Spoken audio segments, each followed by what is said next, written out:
Back again on Beyond the Grassy Knoll with Barbara Hartwell Percival. The website is barbarahartwell.blogspot.com, and you can go take a look at that if you haven't already. And we've been doing a couple of shows together.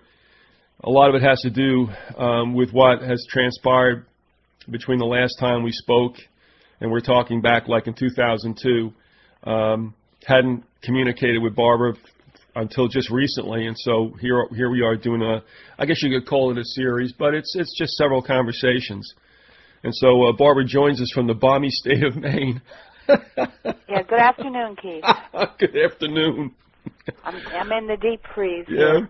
The only two places you can get suntan at this time of year is up in Maine and down in Florida. Yeah. With all this snow glare. Yeah. Yes. All right.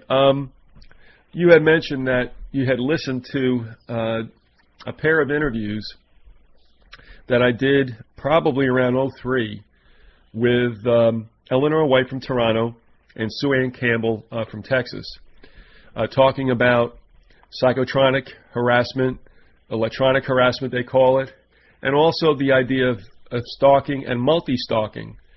And Eleanor came on other times, and we had that family from California that came on, very credible people, because this is an issue that I know a lot of people have a hard time dealing with, those who are in the Patriot community. In fact, I'll let you know that Dave and Joyce, the good old wonderful Christians, threw Eleanor White off without any explanation, just wouldn't let her back on again, and she had no clue, and I felt bad for the woman.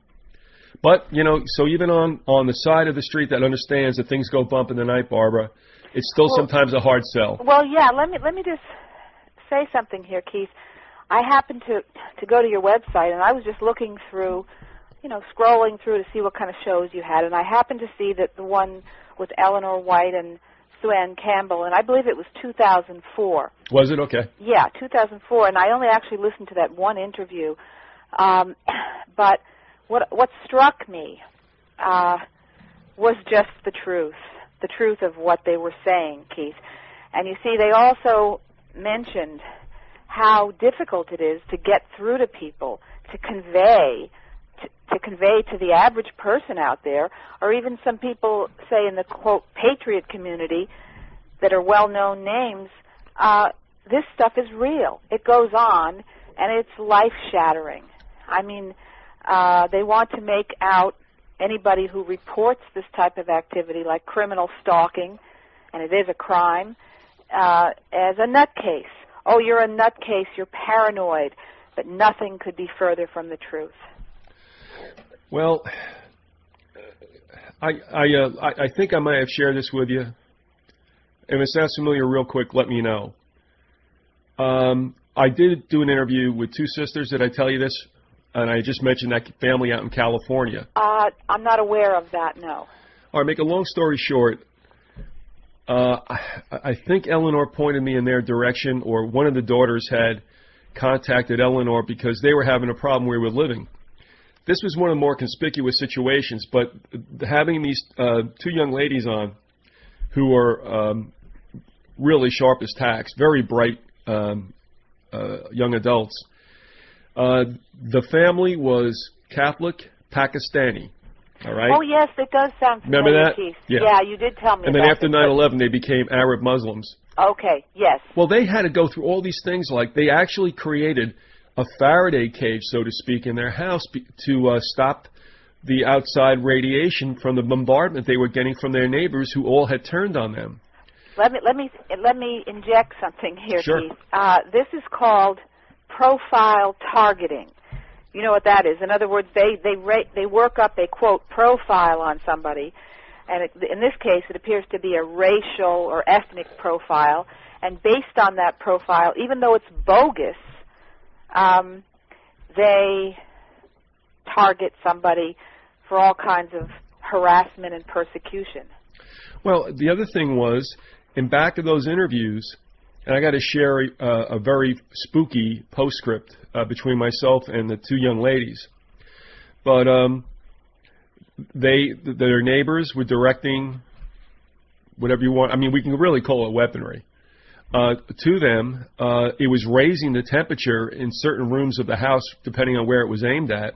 Mm-hmm. And they went about even videotaping this taking place. I mean, they had their ducks in a row and everything else, and, you know, still this thing persisted. So I started looking on the Internet for the kind of weapons, if you will, that the neighbors were using. And, I mean, they're all out there, and I'm sure they're still there in this month of February 2009.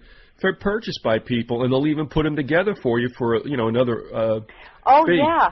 Well, Keith, I think it's important to state that even though these campaigns, you know, of persecution and libel campaigns and stalking and all that, I mean, they're certainly instigated by government agencies against targets. But what people need to understand is that the people who are recruited to do the dirty work, you know, dirty deeds done dirt cheap, are, I hate to say it, but it's your neighbors, sometimes your so-called friends, and even family members. They'll get to anybody that's close to you, either physically, you know, by location, or, you know, through just a connection that you have with the person, and recruit them to do these terrible things. Sure. And that's another thing that you know, as I was listening to Sue Ann Campbell and Eleanor White, I could just hear in their voices, you know, I mean, the ring of truth was there. And it is very devastating because ultimately, in at least some of these cases, one of the objectives that they're hoping to obtain here is they want to drive you nuts. I mean, they want to have such a constant disruption in your life, destabilizing every area of your life, until you are driven over the edge. And some people have been driven over the edge, and some people have actually been driven to suicide. It is absolutely despicable, disgusting, and it's demonic. Well, now, something that I don't think many people think about, and we'll just talk about in the United States, when you think about a more totalitarian government, and that is, with all that can take right now with harassment, what happens, and I'll give you an example of this, when the post office turns against you. Now, listen to this and tell me if this isn't spooky and how little redress that you have. What my wife and I do, because we're in Florida, where everything lives year-round, mold gets into ducts, you know, you have the air on a lot. We went to using equal measures of a powderized form of frankincense and myrrh. And we put that near the air intake, and every so often we would just get that going on a sensor and push that stuff because it's an antibacterial. Yes. That's why baby Jesus got it. Times, yeah. Yeah. It's in the Bible. Right. Yeah. So we push this stuff through, and I believe it makes a difference. And if it doesn't, nobody's hurt, right? So what they were all going through, I said, listen, I'll tell you what I'll do. Let me take a portion of this stuff, because a little goes a real long way.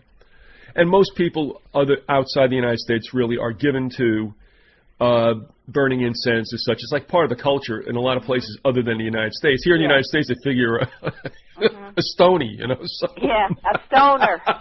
Yeah. So I get a priority box. We all know what that looks like. And I put